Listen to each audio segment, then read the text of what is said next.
Yedula reservoir భూసేకరణ కోసం తాను ఎంతో కష్టపడ్డానని, భూమి ఇవ్వాలని రైతుల కాళ్లు మొక్కుతా అంటూ విజ్ఞప్తి చేసినట్లు మాజీ మంత్రి సింగారెడ్డి నిరంజన్ రెడ్డి అన్నారు. ఈ సందర్భంగా ఆయన మాట్లాడుతూ పాలమూరు రంగారెడ్డిలో భాగమైన ఏదుల రిజర్వాయర్ భూసేకరణ కోసం నేనొక్కడినే 73 సార్లు వెళ్లి రైతులను కలిశానని గుర్తు చేశారు. ప్రతిసారి వెళ్లి రైతులతో ఓపికతో కూర్చొని రైతులకు నచ్చజెప్పారు. ఒక్కో సందర్భంలో రాత్రి 10 అయ్యేది అన్నారు. వలస పోయిన పాలమూరుకు నీళ్లు వస్తే బాగుపడ్డదని రైతులకు విజ్ఞప్తి చేసి కాళ్లు మొక్కుతానని విజ్ఞప్తి చేశానని, భూసేకరణ చేయించానంటూ పేర్కొన్నారు.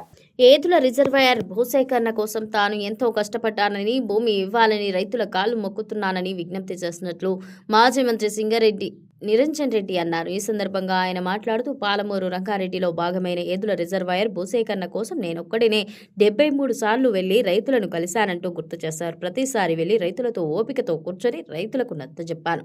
ఒక్క సందర్భంలో రాత్రి 10 అయ్యేది అన్నారు. వలస పోయిన పాలమూరుకు నీళ్లు వస్తే బాగుపడ్డదని రైతులకు విజ్ఞప్తి చేసి కాళ్లు మొక్కుతానని విజ్ఞప్తి చేసి భూసేకరణ చేయించానని పేర్కొన్నారు. అంత ఓపికగా కూర్చుంటే రైతులు భూములిచ్చారు. అది వదిలేసి నేను భూములు తీసుకుంటా, రైతులు ఎంత వాళ్ళు కూర్చొని ఏం చేస్తారు అని ఎమ్మెల్యే మేఘారెడ్డి అంటే కుదరదు. ఆయన తాత వచ్చినా రైతులు భూములు లాక్కొని ప్రాజెక్టు కట్టలేరన్నారు. లగచెర్లలో భూములు తీసుకుంటే రేవంత్ రెడ్డికే లాగులు తడిచేటట్లు చేస్తారు అక్కడి రైతులు. అలాగే రైతుల తరపున బీఆర్ఎస్ ఆధ్వర్యంలో పోరాడతామన్నారు.